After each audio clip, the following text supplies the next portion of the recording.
Y ahora hablaremos de las obras homéricas. Justamente hay una cuestión bastante cuestionada sobre la existencia de su autor, de Homero.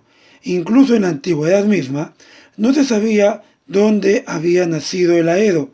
Homero fue disputado por siete ciudades griegas querían hacerse partícipes de ser la cuna de este gran hombre.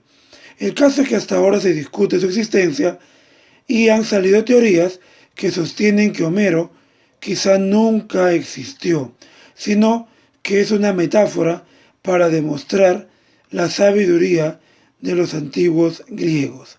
Sus obras se sitúan de todas maneras dentro del género épico o también llamado heroico.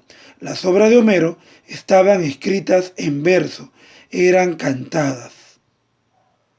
Quizá la obra más conocida de Homero es la Ilíada, cuyo tema circula alrededor de la cólera de Aquiles.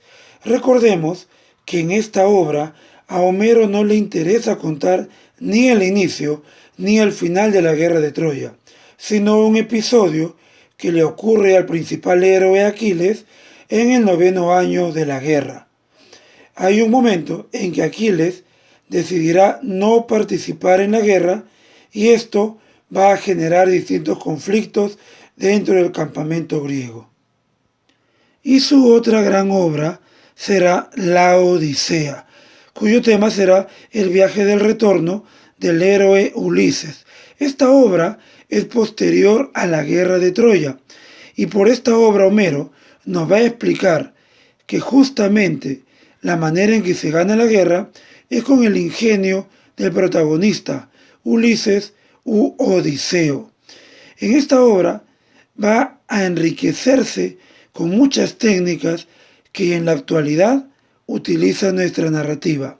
Ya la vamos a analizar en un instante. Pero ¿por qué son tan importantes y asombrosas las obras homéricas? Lo que pasa es que dentro de sus estrategias encontramos muchas técnicas propias solo de la narrativa actual. Es decir, Homero fue un hombre muy adelantado a su época, claro en el caso de haber existido. Por ejemplo, hay que recordar que Homero, en sus dos obras, tiene personajes ciegos. En el caso de la Ilíada y la Odisea, estos personajes son los sabios consejeros. En la Ilíada, este ciego llamado Néstor aparece en el consejo para calmar el ánimo de los reyes griegos. En la Odisea, este ciego es buscado por Ulises en el inframundo para que le diga cómo regresar a su patria. Esta técnica de que un autor se meta dentro de su obra como un personaje es muy moderna y quizá Homero sabía que en el tiempo corría el riesgo de ser olvidado y para ello recurrió al truco de introducirse en sus historias. Entre tantas cosas, 4 son las características de las obras homéricas. En primer lugar, las obras homéricas son muy descriptivas, no solamente con el contexto, con el ambiente, sino con los personajes. Homero recurre mucho a los epítetos, es decir, a los adjetivos que hacían muy conocidos y muy característicos a los héroes. Vamos a encontrar en sus obras frases como Aquiles, el de los pies alados, Héctor, el matador de hombres, o de los dioses, Afrodita, la diosa de la hermosura, etc. Características que harán muy reconocibles a sus personajes.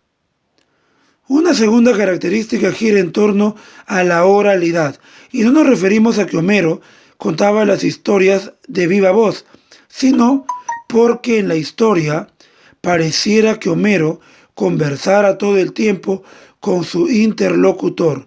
Desde el inicio, Homero se presenta en la Ilíada con la frase «Canta, oh diosa, la cólera de Aquiles», cólera funesta para los argivos griegos. En esta parte, Homero está conversando con la musa de su inspiración, y así en distintos episodios, Homero conversará con el público o con los dioses. En tercer lugar, la obra homérica es también testimonial.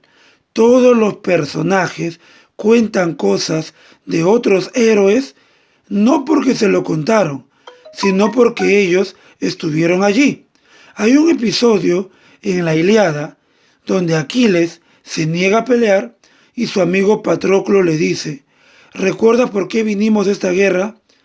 ¿Recuerda que tuviste la posibilidad de quedarte en tu patria y envejecer, o de venir aquí y hacerte famoso, conocido por siglos y generaciones, a pesar de que mueras muy joven?